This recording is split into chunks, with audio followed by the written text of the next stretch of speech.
que non podemos aceptar que nos acusen de usar partidistamente a lingua e, sobre todo, que nos acusen os mesmos que arremeteron contra o galego. Non somos nós os que empregamos a lingua de xeito partidista, son eles.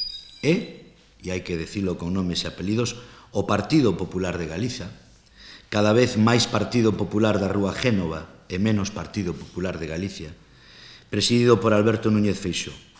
Foron eles os que en 2 anos de mandato conseguiron un récord. Por primeira vez, en lugar de aumentar as medidas tomadas a favor do galego, retrocederon.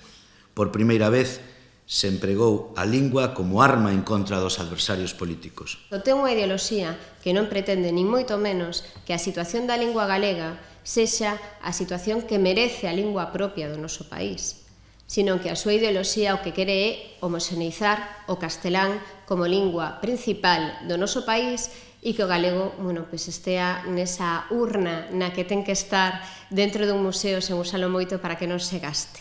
Porque hai que protexela, hai que querela, hai que amala e, por tanto, mellor que non se gaste, que non a usemos para poder seguir téndoa dentro dun museo.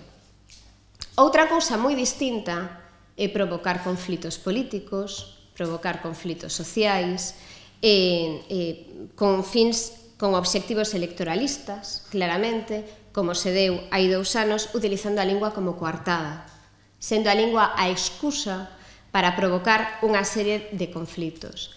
Pero, evidentemente, ten que haber unha demanda, non, unha exixencia ao goberno galego que ten a responsabilidade de que a nosa lingua non desapareza, senón que sobreviva en mellores condicións das que está, unha exixencia de que traballe para iso.